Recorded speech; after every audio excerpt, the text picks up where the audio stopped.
Now let's talk about what this means for Notre Dame from a recruiting standpoint. So number one, obviously you now have your quarterback in the class.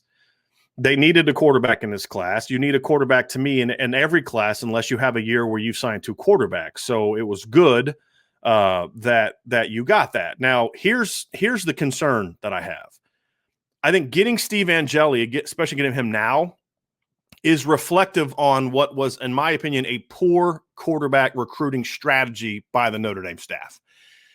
I have yet to see a quarterback that just blows me away the way that Trevor Lawrence did, that generational player. And I know that Quinn Ewers and there's other players that are highly ranked, but they're really good players, but I haven't seen like a truly no-brainer, surefire quarterback. These are all juniors, mind you. But the issue is it's an incredibly deep quarterback class. And in my opinion, Notre Dame did not get the caliber quarterback that it should have based on, one, its needs. Because let's be honest about the quarterback depth chart. I like Drew Pine a lot, but he's an undersized guy, and we don't know what kind of quarterback he can be. I've talked about how Tyler Buchner is one of the highest-ranked Notre Dame quarterbacks they've had under Brian Kelly, but he's played 1 year of high school football in 3 years, and that was against very low-level competition. We don't know what he's going to be, so you need to be in position at Notre Dame to add top-level quarterbacks year after year. That's just where Notre Dame needs to be in this regard. So they added to me a solid player in this regard. So I don't love this pickup, to be honest with you. I think that the strategy was confusing. I think number one, the fact that they were so late offering guys like Ty Simpson, I don't think they would have got Ty Simpson anyway. And I like Ty Simpson. I don't love Ty Simpson. Gavin Wimsatt is a guy that I absolutely love as a quarterback. They haven't been able to make any inroads there. They made us top 8, but it doesn't appear based on this that they either like Steve Angeli more, which would be a head scratcher, or they didn't think they were going to get him. You decided not to offer Sam Horn, a quarterback from Georgia who just committed to Missouri, that to me is a significantly better prospect than Steve Angeli. Much better thrower of the football, much better accuracy, ball placement, reads way more production at the high school level, which is a part of the evaluation process. And then they were late offering Drew Aller. Now, to me, I don't see how you can take a kid from New Jersey that's thrown for 1,200 career yards and has started really 6 games in high school, and you look at him and there's some good tools there, and then you look at Drew Aller and you say, well, we got to watch a lot more film. And to be as slow as in the process as they were going after Drew Aller is, to me, really confusing and a head-scratching move. And you say, well, you needed to see him throw live. Well, I get that, but look, you can't see these guys throw live, so you have to rely on your ability to evaluate tape. And when you look at a guy like Drew Aller and you say 6'5", 220, athletic, bazooka for an arm, are there things he has to improve on as a quarterback? Absolutely. There's things he's got to improve upon. But the potential there, the raw talent there was enormous. I mean, and you lost to Penn State is essentially what I believe Steve Wiltfong at 247 Sports is predicting him to go to Penn State. The fact that they weren't going to get Aller is why they moved for Angeli. So they moved quickly on Angeli so then they can spin it, and you'll hear people spin it, and you'll hear all that, well, they really liked him more. That's why they offered him first, and that's why they pushed for this commitment. Look, they slow played Angeli to wait for Drew Aller. That's just the way it went down. And so they're going to lose Drew Aller. They're not going to get him. So now they're making the push for Angeli. And look, this is part of the games that coaches play at every school. When they're going to miss a kid, they try to then push for another kid to make it look like, well, this is the kid we really wanted all along. That's just spin. And you can believe it or not, but it's spin. That's not how it went down. They did a poor job, in my opinion, managing this this quarterback class. There's too much depth in this class to have to be taking Steve Angeli in this class. And I mean no disrespect to Steve Angeli. He's a nice prospect, but you just went to the playoff 2 out of 3 years. In the year you didn't make the playoff, you went 11-2. You shouldn't have to settle for that next line guy. You should be going out there and getting those top guys. The fact that Tommy Rees put in work to develop a relationship with Drew Aller, but not in a way that the coach at Penn State did. I mean, from the moment he was hired at Penn State, they were all over this kid. You're our number one guy. Notre Dame made it very clear that they liked Drew Aller, but there was other players they clearly liked more. They offered Ty Simpson before. They offered Steve Angeli, Gavin Wimsatt more. So at no point in time could you really say that Drew Aller felt like he was a priority for Notre Dame, which is a mistake. And does this hurt you now in trying to flip Caden Saunders, a top, really talented player from Ohio that's committed to Penn State that Notre Dame wanted? That's a question mark. So to me, they've bungled this whole process. And look, I really like Coach Reese has done some very good things on the offensive side of the ball, as far as we hear from a lot of different receivers and different players that they really like him and he's engaging and all that kind of stuff. But this is your position. And he has not, to me, done a great job recruiting that position in this situation.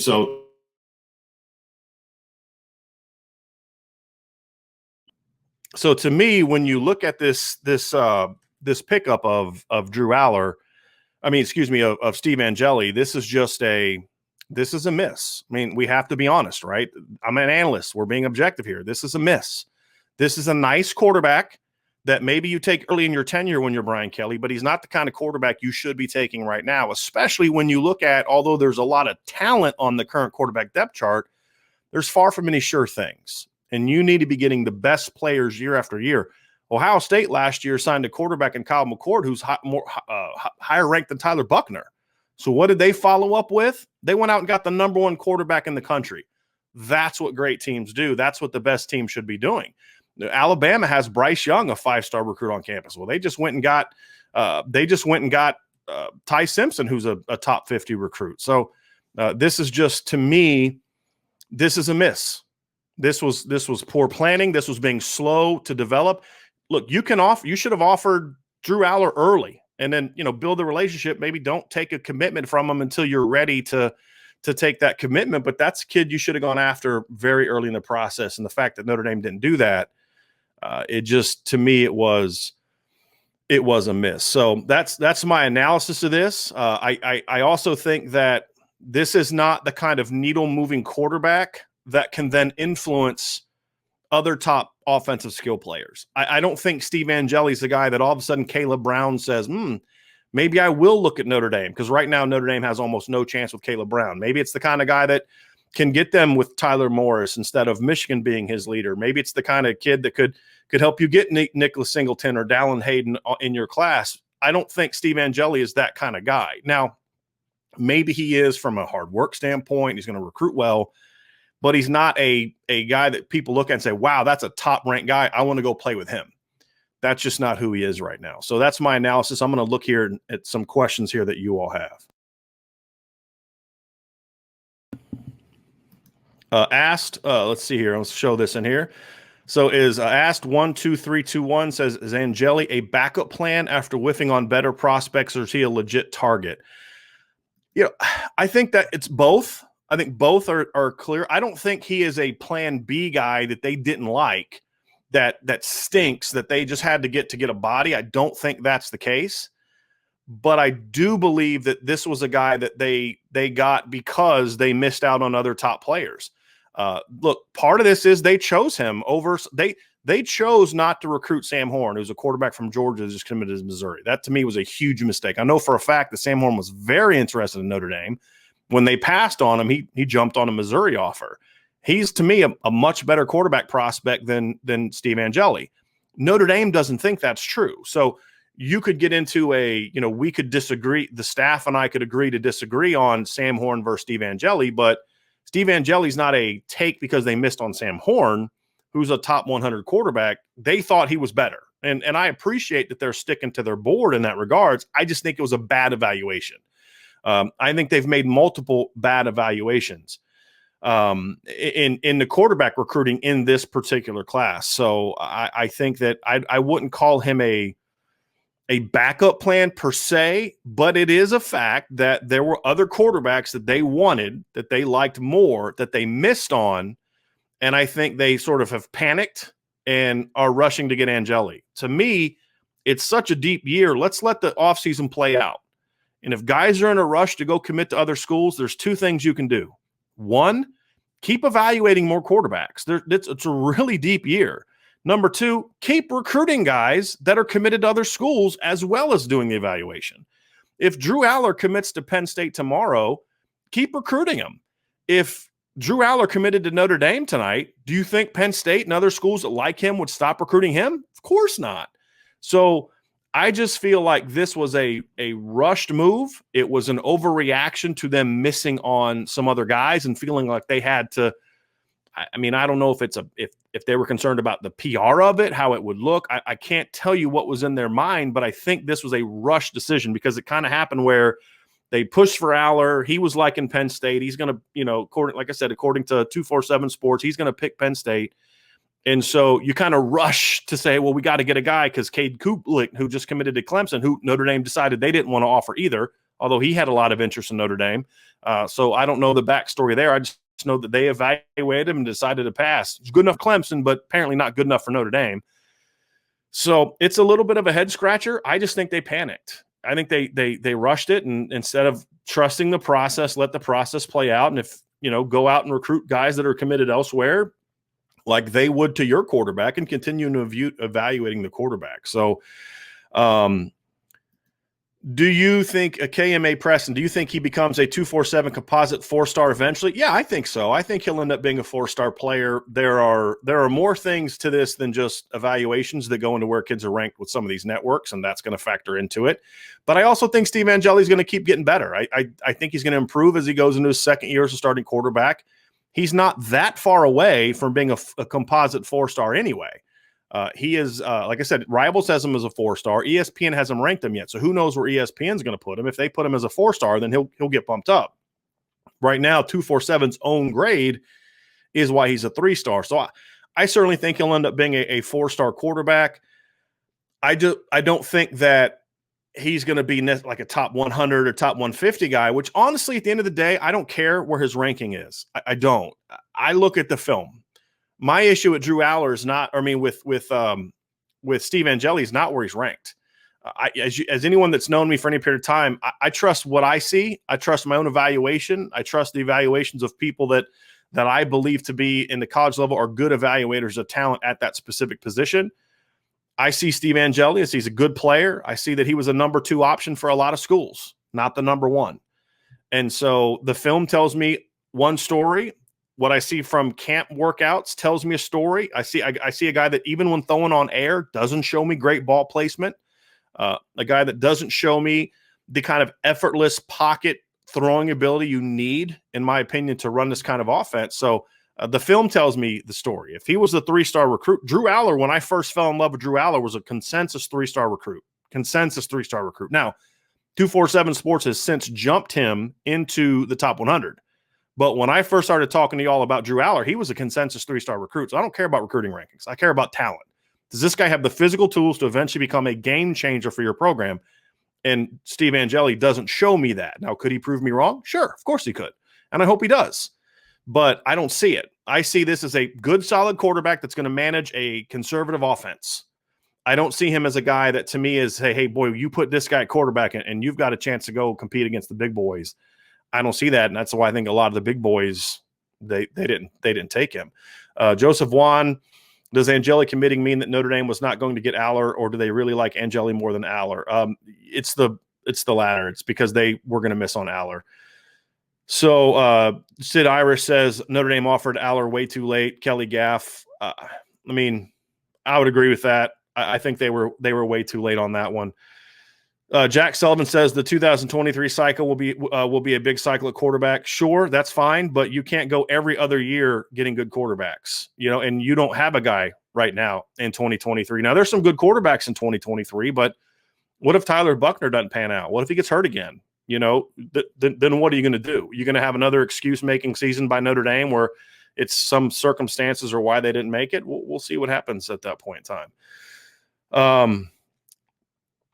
See here, there's a couple more down here. There was a question about RPOs on Twitter that somebody asked me, does landing Drew Aller, who's not a real mobile guy, at least not a runner, mean that they won't be running RPOs? I want to make sure that it's clear. RPOs are not, you do not need a mobile quarterback to run RPOs. An RPO, run pass option, is different from a read zone. Read zone is what Notre Dame ran a lot of with Brandon Wimbush. That is where the quarterback rides the handoff, reads a front four defender, an edge defender for the pull or the give to the running back, or he's going to pull and run. An RPO is you call a run play. You're reading usually a second or third level defender. Depending on what that player does, either pre or post snap, depending on your read, you are going to pull and you're going to throw it. I would encourage you to go watch the RPO video we did. It's on the YouTube channel where I explain it. Mac Jones ran RPOs at Alabama last year flawlessly. Going into the college football playoff game against Notre Dame, Mac Jones had negative yards rushing on the season. You don't have to have a mobile quarterback to run RPOs. So I don't think this says anything about whether they will or won't run RPOs. You could have a statue back there that can run RPOs as long as he's a good decision maker and has a quick release and is accurate with the football. So it won't be there. Some people asking about, could this be a factor in bringing in Jaden Gould? Sure. I mean, I hope it is. Notre Dame needs it to be because that's a really talented player. But I don't think you ever use a quarterback scholarship to land a player at another position unless you're coming off like back-to-back years where you've landed like elite level quarterbacks. Thomas Leonard asks, were any other top 25 teams seriously recruiting him? I don't think there were any top programs. I mean, I don't care about top 25. I care about top 10.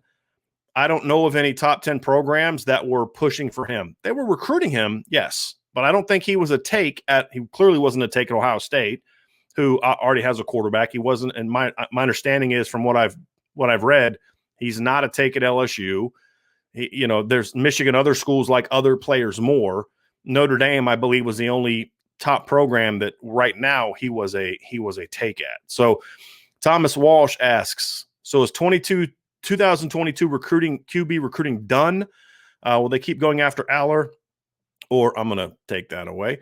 I don't want to get too attack mode with this. I think this was a poor decision. I don't think it was necessarily a lazy decision. I think they had a poor strategy. They were too late, too slow going after recruits. That's what hurt Clark Lee in the past. That's what has hurt the offensive staff when it comes to this. I think they were just too late. I think they were too slow. I think they had bad evaluations in a couple regards. I don't think it was lazy, and I don't think they quit. I just think it was bad evaluations, and the strategy wasn't good. And we've seen that hurt Notre Dame in the past. It hurt them at running back last year early on. Now, they were able to recover and get two pretty darn good running backs, but this isn't the same kind of recovery that we saw last year when they got Logan Diggs and Audric Estime. And I think this is a concern because, we've talked about this. Notre Dame's recruiting on offense the last 2 years was excellent. Well, the guy that was the driving force behind a lot of that, Chip Long, is gone. Now it's a different staff leadership-wise. The guy that was your closer on offense the last couple of years is gone. Can Tommy Reese be that closer? So far, it's not looking great. So let's see here. What does this say about the plan for the future of the Notre Dame offense? Seems like looking for consistent ball control over off-script playmakers. Certainly, but I don't think not having an off-script playmaker is not necessarily a bad thing. I mean, we've talked about this, the difference between Ian Book and Phil Jurkovec. Ian Book would make plays if things broke down, but he was still an on-script quarterback. It was read. If it's not there, take off and run. I don't think there's anything wrong with having a quarterback that sits in the pocket and reads the plays out and delivers the ball where it needs to go. That's what Mac Jones was. Not everybody has to be Trevor Lawrence. Not everybody has to be Phil Jurkovec or these other Justin Field, these other run-throw quarterbacks, Zach Wilson from BYU. These guys can make a lot of plays with their legs.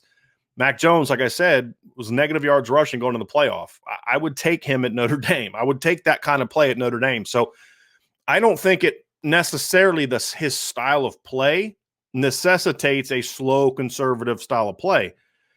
In regards to, you could still do things with him. I just don't think he is a difference maker type of quarterback that can be the game changer. I think he's a guy that can manage an offense. He's a guy that if you have really talented playmakers around him could, maybe get the ball where it needs to go. But the fact that he hasn't shown me to be an overly accurate quarterback is concerning to me.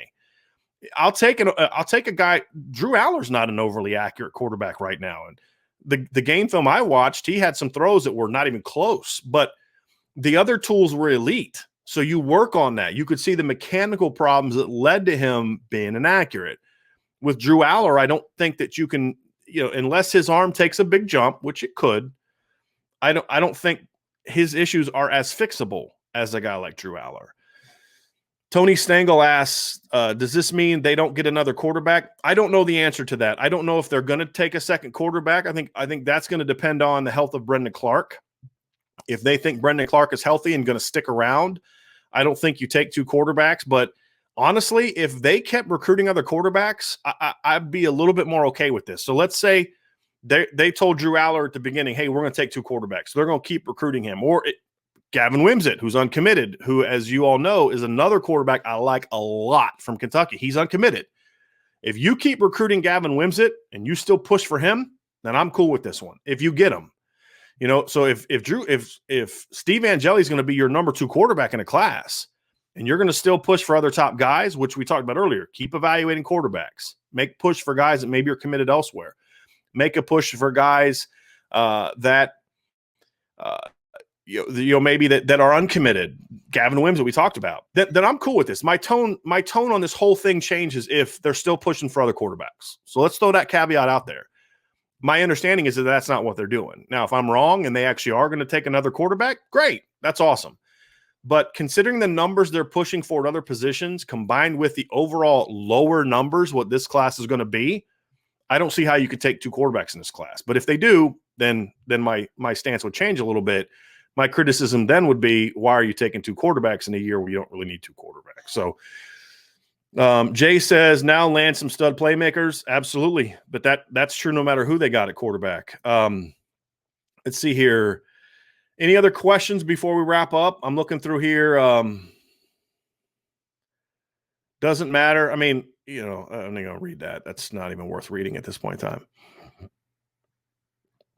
Let's see here. Jack Sullivan with a comment. Reese taking Angeli puts a lot of pressure on landing an elite receiver in class in 2022, which I don't see happening. You agree? Yeah, I think I agree on both. I think when you have a quarterback like Steve Angeli, and this is my thing on Drew Pine too, and you guys know I'm really high on Drew Pine, but Drew Pine's the kind of quarterback that he could be a great quarterback if you surround him with great players, because Drew Pine is really accurate. He's a great decision maker. He can sort of be that elite point guard at quarterback, where it's kind of like what we saw from Ian Book back in 2018. Remember, I mean, Ian Book's first, I think 6 or 7 starts, he was completing over 70% of his passes. He was just get the ball out, get it to Miles, get it to Chase, get it to Fink, get it to Alizé, get it to whoever. That's fine. If you surround that kind of guy with other elite players, that's awesome. But if that guy is surrounded by just okay players and he has to be more of a playmaker, then that could hurt you. So a guy like Steve Angeli could be a productive quarterback if you can surround him with elite players up front, the offensive line, big-time running backs, stud tight ends, which Notre Dame is going to have for a couple years, and then big-time receivers. So, yeah, if they're able to go out and get big-time receivers, then I'm cool with that. But I don't see that. I mean, they're not going to get Caleb Brown. I don't even think they're recruiting C.J. Williams and Tedda Roa McMillan anymore. They are pushing for Tobias Merriweather, who I like a lot, but they're not the leader for him right now. I don't know who that big-time receiver is that they're going to get. I don't even think they lead for Tyler Morris at this point in time. So, there's some concerning things going on offense. That is to say the least. In the offensive line class, there's some question marks there. They've got 2 good players already. I love Joey Tanona. But do they lead for any top guys right now? I don't know. So it's certainly concerning. Because here's the thing. For the last couple of years, especially under Chip Long, Notre Dame's offensive recruiting is what really carried them. This past year, the 2021 class, the offensive class is what carried this class. In 2020, the defensive class, you literally missed at safety completely. You missed at linebacker completely. Your cornerback class was kind of 3-star kids with some tools. You were good because you had a great offensive class. You had Drew Pine, you had Chris Tyree, you had Jordan Johnson, Xavier Watts, Michael Mayer, Kevin Bauman, Tosh Baker, Michael Carmody.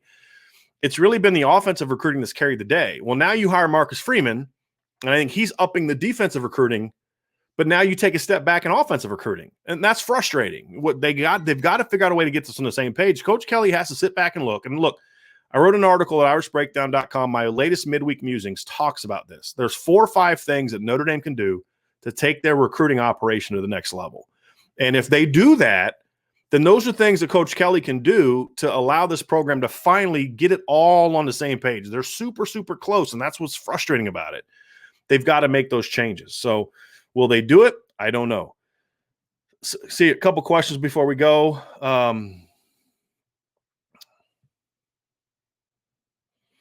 So Michael Scheller asks, hey, Brian, so Buckner, hey, Mike, we haven't talked in a long time, buddy. Hope you're doing well. So Buckner followed up by Angeli. So does Indy now go for a stud in 2023 to have a 1 year gap from Buckner? I mean, that's the spin that we'll hear, right? Well, it was going to be hard to have it's going to be hard to follow up Tyler Buckner, even though they followed up a top 50 quarterback at Ohio State with a 5-star top 5 quarterback at Ohio State. Apparently Notre Dame can't recruit quarterbacks the way that Ohio State can. But I don't think you can recruit that way. You can't just pass on hey, we're taking an okay kid who's just a good depth player because we have Tyler Buckner. Tyler Buckner's thrown 0 college passes. Tyler Buckner threw 0 college passes as a high school senior. I think he's a great talent. But you can't just start passing on quarterbacks until he proves himself. Now, if Tyler Buckner proves himself and he's healthy, then this won't matter as much. You go out and get a 2023 guy and you're going to be fine. But that's a really, really questionable, shaky proposition. What if Tyler Buckner gets hurt again? I mean, there's all types of things that say you have to recruit top quarterbacks every year, and you should have competition. That's the other thing. So that'll be the spin that comes out from some places about, hey, look, they really like this guy, yada, yada, yada. They really like the 2023 class, et cetera, et cetera. We're going to hear all the spin, but that's exactly what it is. Let's see here. So Mingo the Poet asks, what do we got to do to land more 5 stars? I'll reiterate what I said earlier. I don't really care about 5 stars. I mean, Alabama's stud quarterback was a 3-star recruit. Devontae Smith was not a 5-star recruit. Alabama's tight end was not a 5-star recruit. John Mechie was not even a top 200 recruit. Slade Bolden was not a top 200 recruit. The only 5-star guy they had on offense this past year was Najee Harris. So I look for guys with big ceilings. That's what I loved about Drew Aller. Yeah, he was raw. He may bust out. He may not be any good at Penn State or wherever he goes. Whoever he chooses. But you take a chance on that kind of elite talent. Give me the high ceiling guy over the low floor high ceiling guy, or the low ceiling high floor guy any day of the week. You need those high ceiling guys. Do you want to look at Alabama? Alabama had Dylan Moses at linebacker. He was a 5-star recruit. They had Ben Davis at linebacker. He was a 5-star recruit. Notre Dame missed on him. I'll take 3-star Jeremiah Owusu-Koramoah over them any day of the week. They just need big-time players, whether it's 3, 4, or 5-star guys. In regards to what they can do to recruit better, I laid that out in that Midweek Musings. It's a free article. Go check it out at irishbreakdown.com. I go through, number one, I broke down Alabama and Clemson's rise to national titles and the fact that they didn't have – there was between the two of them, there was one top 5 class that were not true freshmen in the leading up to their first titles under their current coaches. It's the big classes came after the titles. So you look at that, but then the second part was 5 things that Notre Dame can do to up their recruiting game, to take that next step. So we talk about that, and we'll have a live mailbag tomorrow talking about defensive recruiting, so you guys can ask about those things then. Let's see here. Hey, Brian, love y'all's content. Hope all's well, love y'all's content. Everything's good with me. I actually published the story about Angeli committing while I was taking my wife out to dinner. So everything is good over here. Appreciate the compliments. I'll pass this along events. We're working hard to try to give you guys great content. KMA Preston, when do you think they will start offering 2023 QBs, or will they wait too long again? I don't think they're going to wait too long. This is a weird year with COVID and not being able to have camps and all these kind of things. I think they'll be a little faster. There's a 2023 quarterback from Illinois. I forget his last name. I think it's Tauscher. First name is Cole. Really talented young quarterback. He actually started over Angeli in the Boom 7-on-7 team. So he's a guy that I would look at that hopefully they don't go too slow on. So, I mean, it's going to be a good year. There's a chance to recover from this. And hopefully Steve Angeli proves me and some of the other people in this chat wrong, and he's a much better player than we think. So, couple other here. Mike Hoff, after 11 years, isn't this kind of, it is what it is at this point? I mean, we recruit what we recruit. I mean, yeah, sadly, I think you're kind of on point there. Let's see here. Any more?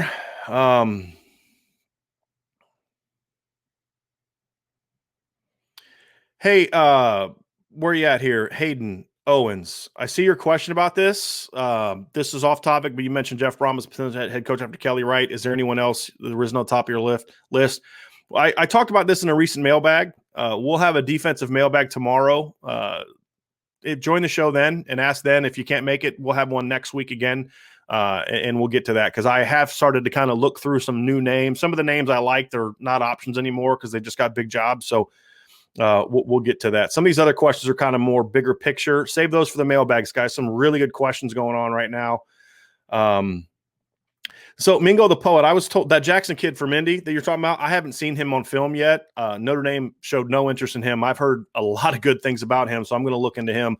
I'm actually going to be one of the main, SI All-American we're working on together on coming up with the rankings for the quarterback position. So I'll be diving into all the quarterback film. So I'll get a chance to watch him at some point in time.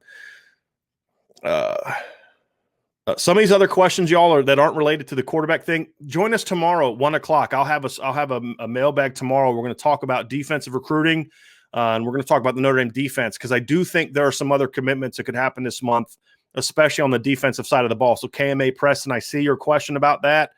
Join the show tomorrow. I'm going to wrap this one up here. Join the show tomorrow and ask that question then, and I'm sure somebody else will, and we'll get into that. So. Thanks, y'all, so much for joining the show. We had a big crowd tonight. We'll have another podcast tomorrow at 1 p.m. Eastern. We'll get started around then, answer all your questions about the Notre Dame defensive situation, the current team. We can talk about defensive recruiting. Look forward to seeing all of y'all there. We're also looking into starting to record a lot of our podcasts live.